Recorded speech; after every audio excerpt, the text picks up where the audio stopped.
किससे कहूँ? कौन सुनेगा? समझेगा क्या? हंसेंगे तो नहीं? डरती हूँ। कोई नहीं।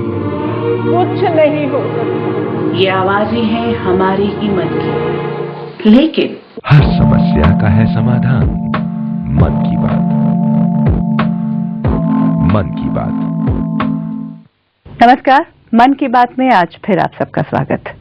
अक्सर इन दिनों जो बात की जाती है, माँ बाप बात कर रहे होते हैं आपस में कि बच्चे पढ़ते नहीं हैं। कई बार ये शिकायत भी होती है कि कितनी भी कोशिश कर लें कंसंट्रेशन नहीं बन पाती है।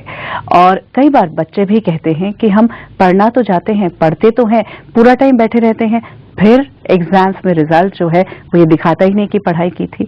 आज की कड़ी में ये जानने की कोशिश करेंगे कि क्या कुछ ऐसी दक्षताएं हैं, ऐसी कलाएं हैं जो आप अच्छी पढ़ाई की तरफ जा पाए। क्या कारण है कि बच्चे नहीं पढ़ पाते हैं। लेकिन सबसे पहले हम पहुंचे बच्चों के बीच और उनसे जाना कि उन्हें पढ़ने में क्या मुश्किलें आती हैं।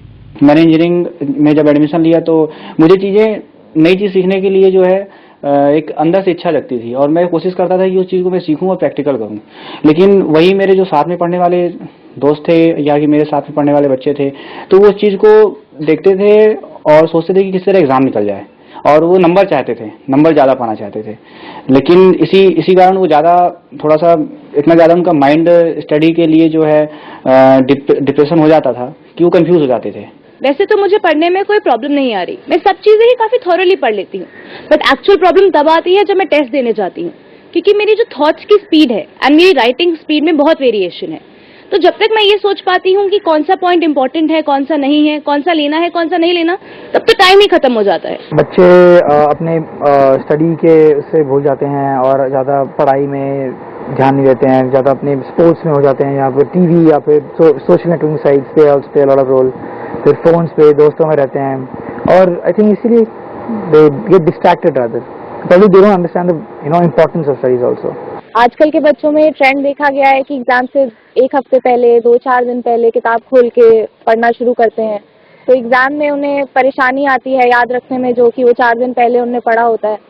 अगर बच्चे कंसिस्टेंटली 1 घंटा या 2 घंटा अपने दिन का निकाल के पढ़ाई करें तो उन्हें अंत में जाकर मुश्किल नहीं होगी और उन्हें याद भी अच्छे से रहेगा। आजकल सिर्फ मगिंग अप रट्टे में ज्यादा ध्यान लगाते हैं और चीजों को समझते नहीं है पूरी तरीके से।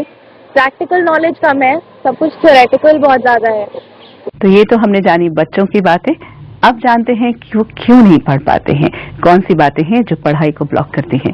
हर बार की तरह इस पूरे सफर के हम सफर वरिष्ठ मनोचिकित्सक डॉक्टर अवधेश शर्मा जी हमारे साथ हैं और आज हमारे साथ हैं mind and memory trainer Chandrashekhar ji. आप दोनों का बहुत बहुत स्वागत। नमस्कार। नमस्कार। डॉक्टर साहब, पहली बात, पढ़ना इतना मुश्किल क्यों है और कई बार तो मैं कहूँ तो इतना बोरिंग क्यों लगने लग गया है? मन जो है वो जो भी चीज उसे अच्छी लगती है उसकी तरफ भागता है, प्लेजर प्रिंसिपल जिसको बोलते हैं। तो अगर हमें कोई चीज बहुत ज्यादा इंटरेस्टिंग लगती है तो हम उस पर पूरा ध्यान देते हैं, उसको ग्रहण करने की कोशिश करते हैं।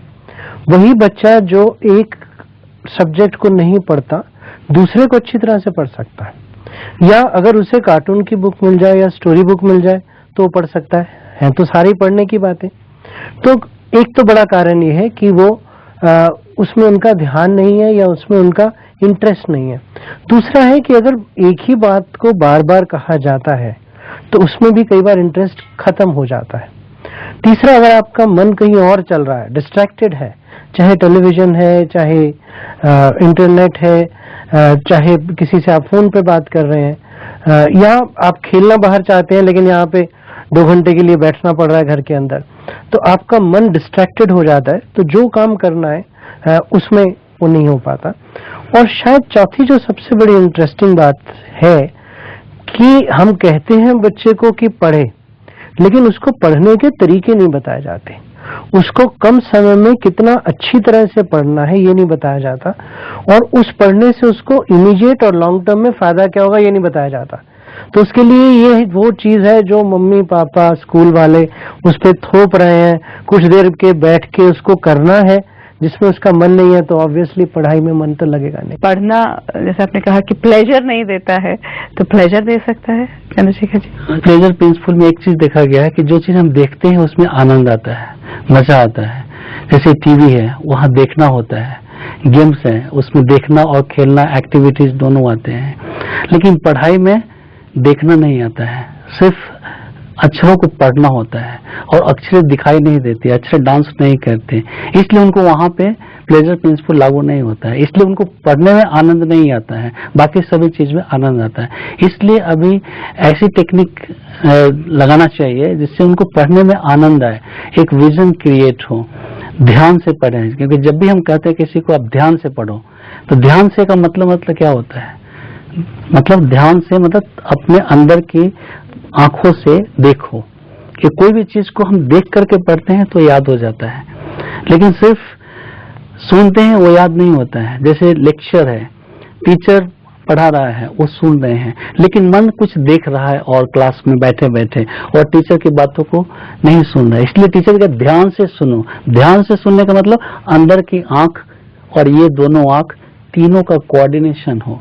तो ये ध्यान जो है, ये हम टीचर की तरफ या अपनी बुक्स की तरफ कैसे लगाएं? फिर ध्यान लगाने के लिए जो चीज हम पढ़ रहे हैं, जहां भी हमें डिफिकल्टीज आती है, कई चीजें होती है कि हम इजीली समझ जाते हैं, अंडरस्टैंड कर जाते हैं, और वो चीज हमारे अंदर चली जाती है। जैसे डॉक्टर साहब ने कहा कि कॉमिक्स पढ़ा, स्टोरी पढ़ा, तो कॉमिक्स और स्टोरी में होता है क्या है, जैसे जैसे पढ़ते हैं वैसे वैसे आपका एक विजन भी चलता है, उसकी स्टोरीज की इमेज भी चलती रहती है, और एक कंक्लूजन पे पहुंच जाती है, तो आपका एक फ्लो बना रहता है और वो चीजें याद हो जाती है। लेकिन जहां पे आपको सिर्फ पढ़ना है लेकिन उसका कोई मीनिंग या फ्लो समझ में नहीं आ रहा है, वहां तो आपको डिफिकल्टी रहता है कि इसको कैसे याद करें। तो वहां पे पढ़ाई को इंटरेस्टिंग बनाने के लिए अलग अलग से विजन क्रिएट करना पड़ता है। कैसे करें? कोई एक एग्जांपल अगर आप लेके बताएं कि जो बच्चे को मुश्किल आ रही है फिर वो उसे विजुलाइज कर पाए। ओके, जैसे कोई भी सब्जेक्ट्स आप ले लीजिए, फॉर एग्जांपल वो जनरल नॉलेज की किताब पढ़ रहा है और उसको याद करना है बुल्गारिया का कैपिटल सोफिया है। अब वो 10 बार इसको याद करेगा, उसको याद नहीं होगा, भूल भी सकता है। लेकिन अगर इसको एक इमेज बना दें कि बुल्गारिया यानी बुल गिरा सोफे के ऊपर, तो it's become interesting and you just create a vision, और आपको याद हो गया वो चीज। मेरे को तो मुझे लगता है हमेशा याद रहेगा कि बुल गिरा सोफे के ऊपर याद रहेगा। So you have to create the interesting picture, interesting vision, और उससे आपका प्लेजर स्टडी में ऑटोमेटिकली आ जाएगा, इंटरेस्ट डेवलप हो जाएगा। और खासकर आई थिंक ये पूरे सब्जेक्ट्स पे तो नहीं, लेकिन जहाँ अटक रहे हैं, जहाँ डिफिकल्ट एरिया है वहाँ पे वो उसको अप्लाई कर सकता है। बस इसमें एक चीज का ध्यान रखने की जरूरत है कि एग्जाम से एक दिन पहले नहीं कर सकते, ये शुरुआत ना करें। हाँ। और ये एक दिन में नहीं आएगा, ये धीरे धीरे डेवलप होगा। एक सब्जेक्ट जो कि आपके लिए थोड़ा ज्यादा इंटरेस्टिंग है वहां से डेवलप हो सकता है, और फिर उस सब्जेक्ट के लिए जो कम इंटरेस्टिंग है उस पे जा सकते हैं।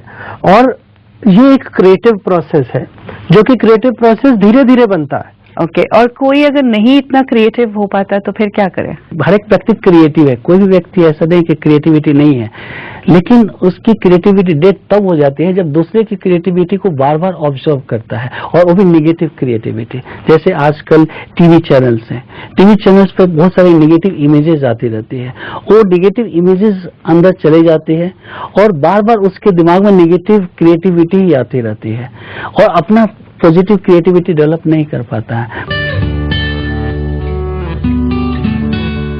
आई थिंक इसमें पेरेंट्स हेल्प कर सकते हैं। पेरेंट्स को इसीलिए पहले तो अगर हो सके तो बच्चे की पढ़ाई को इंटरेस्टिंग बनाना पड़ेगा।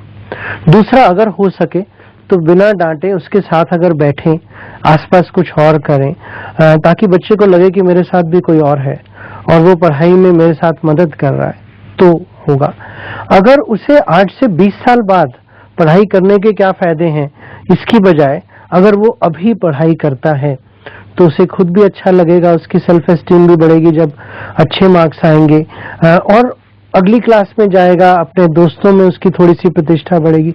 इन चीजों के बारे में फोकस करें तो वो जो पॉजिटिव रिवॉर्ड्स कहते हैं वो बच्चे को मिलेगा, तो उसको पढ़ने में आसानी होगी।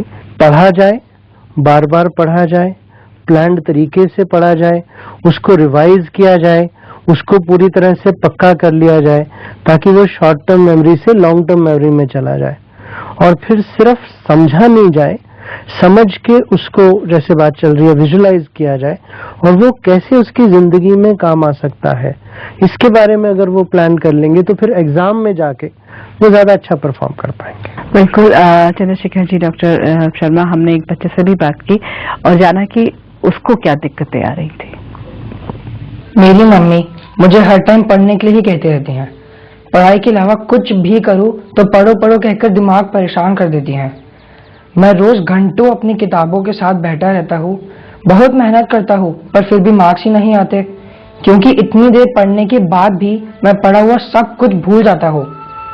पढ़ने बैठता हूँ तो ज्यादातर पढ़ाई में मन ही नहीं लगता। 4-5 लाइनें या एक पैराग्राफ पढ़ने के बाद ध्यान इधर उधर भटकने लगता है। पढ़ाई के अलावा हर चीज के बारे में सोचता हूँ, दोस्तों के, क्रिकेट के, अपने फोन के और भी कई चीजों के बारे में। बहुत ट्राई करके वापस ध्यान लगाने की कोशिश करता हूँ, पर कंसंट्रेट ही नहीं कर पाता, बार बार डिस्ट्रैक्ट हो जाता हूँ। पढ़ते हुए दोस्तों का ध्यान आता है और दोस्तों के साथ पढ़ने की टेंशन लगी रहती है। कई बार पढ़ने की जगह या टाइम चेंज करने की कोशिश करता हूँ कि शायद कोई बात बने, पर फिर भी दिमाग घूमने निकल जाता है। बार बार उठने की या पढ़ाई छोड़ने की वजह ढूंढता हूँ। अब पढ़ते हुए भी यही टेंशन रहती है कि एग्जाम के टाइम सब भूल ना जाओ। कभी कभी ये भी डर लगता है कि फेल ना हो जाओ। डॉक्टर शर्मा, अच्छी पढ़ने की हैबिट्स या अच्छी आदतें क्या हैं? पूरे साल पढ़ें, सिर्फ एग्जाम से पहले ना पढ़ें, प्लान करके पढ़ें और जो क्लास में पढ़ाया जा रहा है उसी के साथ साथ चलें, तो दोनों जगह से जब इनपुट मिलेगी आसानी हो जाएगी। एक बार में बहुत ज्यादा देर तक भी मन कंसंट्रेट नहीं कर पाता अनलेस कोई बहुत इंटरेस्टिंग चीज हो, तो करीबन 45 मिनट एक एवरेज माना जाता है जिसमें कि आप पढ़ें पूरा ध्यान लगा के और उसके बाद छोटा सा ब्रेक दें, लेकिन वापस फिर टीवी पे ना जाए, क्योंकि टीवी में जो इमेजेस हैं वो आपकी पढ़ाई से आपको डिस्ट्रैक्ट करती हैं। बीच पे कुछ ना कुछ थोड़ा थोड़ा अगर हो सके तो सारा दिन में खाते रहें, जिससे कि आपकी एनर्जी लेवल बनी रहे। रात की नींद पूरी लें, पानी खूब पिएं और पढ़ाई के बीच में थोड़ी थोड़ी ब्रेक्स में कुछ ऐसे काम करें जो आपको इंटरेस्टिंग लगते हैं। जो सब्जेक्ट आपको अच्छे लगते हैं वो और जो नहीं लगते दोनों का मिक्स करके चलें। पीरियोडिकली जो जो आपने पढ़ा है उसके बारे में चेकिंग करते रहें कि आपको याद कितना हुआ है। और मॉक एग्जामिनेशन, जिसमें कि आप सिर्फ याद ही नहीं करते, ये नहीं देखते कि आपको कितना याद हुआ, आप लिखने की भी कोशिश करते हैं, जिसमें कि आपकी स्पीड है जो आप लिख रहे हैं वो सही लिख रहे हैं कि नहीं, कितना लंबा लिख रहे हैं, वो भी आता है। और एक नींद की बहुत आज समय बात है कि बच्चे कई बार कहते हैं कि पूरी रात जागेंगे, दिन में सोएंगे, स्पेशली वीकेंड्स पे, और एग्जाम्स के बिल्कुल पहले पूरा महीना रातों को जागेंगे और जिस दिन एग्जाम में जाना होता है उस दिन वहां जाके नींद आती है। तो नींद पूरी लें, नींद सही समय पे लें।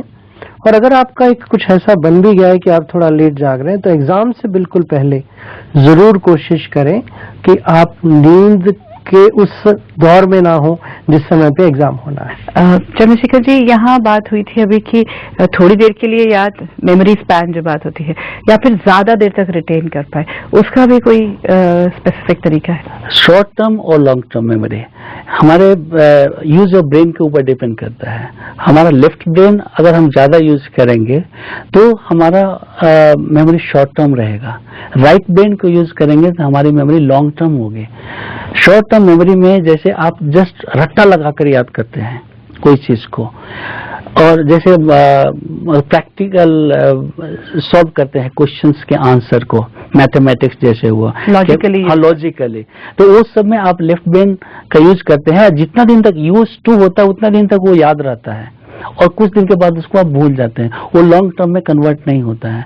लॉन्ग टर्म में कन्वर्ट करने के लिए जो टूल्स है वो है कलरफुल इमेज, विजन, ये हमेशा लॉन्ग टर्म में चला जाता है। तो कोई भी चीज को हम लॉन्ग टर्म, जैसे बचपन की पढ़ी हुई स्टोरी अभी भी याद होगी, तो हम स्टोरी को क्या किया, विजन बनाए। तो कोई भी स्टडी को जहां भी डिफिकल्ट प्रॉब्लम आ रहे हो तो उसको हम ब्रेक करके उसका एक इमेज क्रिएट करें, विजुलाइज करें, तो वो हमें लॉन्ग टर्म मेमोरी में ले जा सकता है। मैथमेटिक्स को लेके कि आई हेट मैथ्स, ये इतनी जगह बच्चों ने लिखा होता है। मैथमेटिक्स के बारे में जो बच्चों का जो धारणा है कि ये मुझे अच्छा नहीं लगता, तो ये अच्छा नहीं लगता ये सोच लेने से ही हमें वो चीज अच्छी नहीं लगती है, एक धारणा बन गई है। तो ब्लॉक को खत्म करने के लिए कहीं ना कहीं एक शुरुआत करना पड़ेगा, ये मुझे अच्छा लगता है।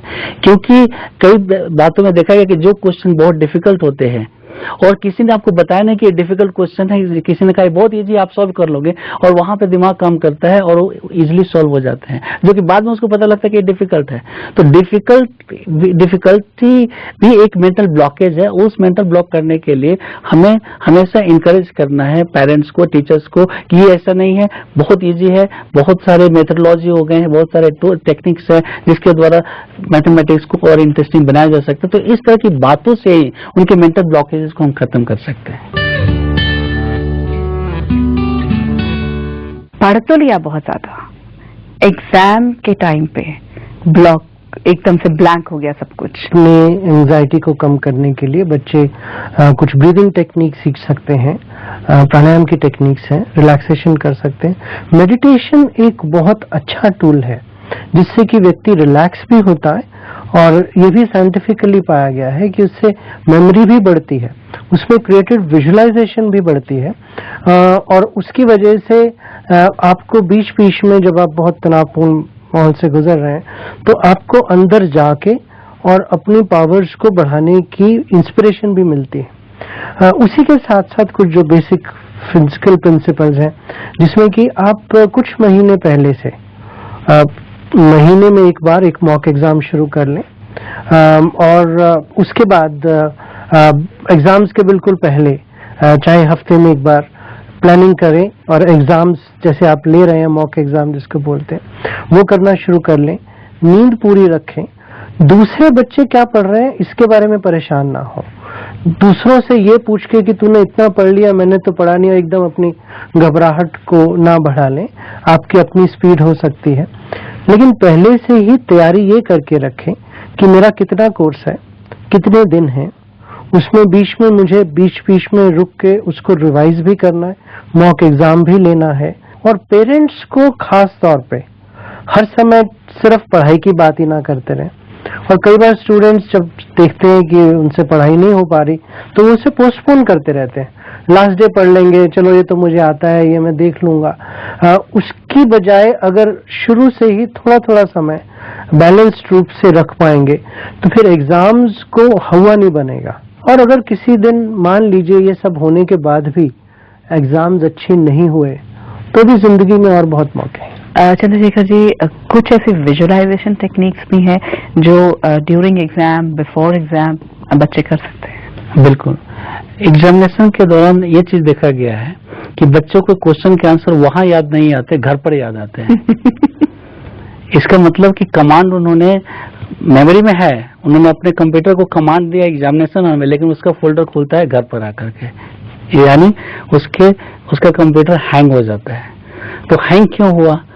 हैंगिंग के लिए उसका ऑपरेटिंग सिस्टम स्लो हो गया है। ऑपरेटिंग सिस्टम स्लो का मतलब हमारा मेन है कि उसकी क्रिएटिविटी कमजोर है, और क्रिएटिविटी डेवलप करने के लिए एग्जाम के पहले, काफी दिन पहले से वो एक शुरुआत करनी है, और वो क्रिएटिविटी डेवलप करने के लिए वो कलर को यूज कर सकता है। जनरली हमने पाया कि जो इंडिगो कलर होता है, डार्क ब्लू कलर होता है, वो ब्रेन को बहुत रिलैक्स कर देता है, और स्काई ब्लू कलर, ये दो कलर बहुत ही सूदिंग इफेक्ट देता है, और उनको फील करें कि हमारे ब्रेन के चारों तरफ वैसा एक आभा, नीले रंग का आभा हो गया है। इसके ऊपर वो कंसंट्रेट करने का प्रैक्टिस करें। कभी कभी खुले आसमान में आसमान को देखें और एक रिलैक्सेशन की फीलिंग करें। तो इससे क्या होता है, तुरंत जो कंप्यूटर हमारा हैंग होता है वो सही जगह पे आ जाता है, और ऑटोमेटिकली आइडिया जो ब्लॉक हो रही है फ्लैश की तरह ऑटोमेटिकली आ जाता है, मुझे याद आ गया आंसर, ऐसे आएगा।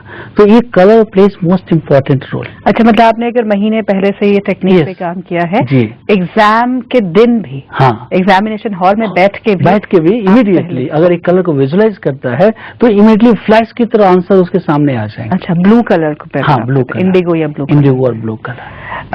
It's I think wonderful tool जो आई थिंक सब बच्चों को एफर्ट करना चाहिए, 1 महीने पहले से तैयारी शुरू कर दें। डॉक्टर शर्मा, बार बार मेहनत कर रहा है बच्चा सपोज, और पूरी तैयारी कर रहे हैं सारी टेक्निक्स को अपनाते हुए भी, अगर बच्चा फिर भी पढ़ाई नहीं कर पा रहा तो क्या पेरेंट को थोड़ा सोचना चाहिए कि कहीं कोई और परेशानी तो नहीं है? बच्चे की असेसमेंट करना बहुत जरूरी है। अगर बच्चा शुरू से ही नहीं पढ़ पा रहा तो शायद हो सकता है कि उसमें बुद्धि उतनी विकसित ना हो, और उसके लिए और भी विकल्प ढूंढने चाहिए। कुछ भी हो सकता है, इंटेलिजेंस में कुछ हो सकती है बात, कुछ तरह के बचपन में जो डिसऑर्डर्स होते हैं, चाहे वो अटेंशन डेफिसिट है, या कई बार बच्चों में डिप्रेशन जो है उनमें भी फर्क, उससे वजह से फर्क हो सकता है।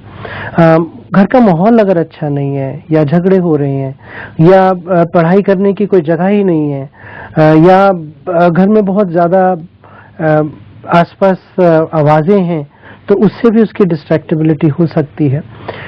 और अगर फिर भी कुछ नहीं हो रहा और बच्चा वैसे और चीजों में बहुत सक्षम है, तो फिर ढूंढे कि कहीं उसकी मनोस्थिति पे कोई और चीज तो ऐसा आघात नहीं कर रही है, क्योंकि पढ़ ना पाना किसी तरह की साइकोलॉजिकल प्रॉब्लम का भी हिस्सा हो सकता है, खासतौर पे छोटे बच्चों में, और ये फर्स्ट साइन हो सकता है। तो ऐसे में अगर जरूरत पड़े तो कोई प्रोफेशनल मदद भी, अगर बहुत देर तक ऐसा हो रहा है और बच्चा और चीजों में भी कट रहा है, दोस्तों से कट रहा है, या नींद नहीं आ रही, या उसे घबराहट हो रही है, या उसे उदासी हो रही है, या वो खा नहीं रहा है, तो ये कुछ ऐसे साइंस हैं जो अगर पढ़ ना पाने के साथ में हो तो इसका मतलब उसकी मानसिक स्थिति पर भी किसी और कारण से असर है, जिसका कि पूरी तरह से मैनेज होना जरूरी है। Doctor Sharma, Chandrashekhar ji, thank you so much. आज जो हमने बातचीत की, अब लगता है कि बच्चे हंसते हंसते पढ़ पाएंगे। Thank you. नमस्कार। नमस्कार। मन में कोई बात है, आप हमारे साथ संपर्क करें। आप हमें ईमेल पर संपर्क कर सकते हैं। हमारा ईमेल आईडी है contactus@mankibaat.com और वेबसाइट एड्रेस है www.mankibaat.com। आज की मन की बातों का सार, मेहनत के बावजूद भी अगर बच्चा नहीं पढ़ पा रहा तो उसकी बुद्धि के विकास में कमी हो सकती है। परीक्षा से पहले चिंता कम करें। तनाव में की हुई पढ़ाई समय पर भूल सकते हैं। हमारा मस्तिष्क हमारा ध्यान वहाँ केंद्रित करता है जहाँ से उसे आनंद मिले। बच्चों पर पढ़ाई थोपे नहीं, उन्हें पढ़ाई का महत्व समझाकर पढ़ाई को आनंद का स्रोत बनाने का प्रयास करें। छवियों को आधार बनाकर पढ़ना एक रचनात्मक प्रक्रिया है जिसका अभ्यास करना पड़ता है। योजनाबद्ध तरीके से तथा नियमित रूप से पढ़ाई करना पढ़ने की सबसे अनमोल कला है। किसी एक विषय को पढ़ने में कठिनाई केवल मानसिक अवरोध में होती है, यानी कि डिसलेक्सिया में, जो सही मार्गदर्शन से हटाई जा सकती है। समय समय पर अवकाश लेना, भरपूर नींद और पोषण लेना, पर्याप्त पानी पीना, इन सब से ध्यान केंद्रित करने में मदद मिलती है। परीक्षा से पहले की गई अत्यधिक मेहनत से बेहतर फल साल भर नियमित पढ़ाई से मिलता है। Planning your studies, consistent studying and revising are the best methods to study. मन की बात में आज इतना ही। आगे फिर मुलाकात होगी। नमस्कार।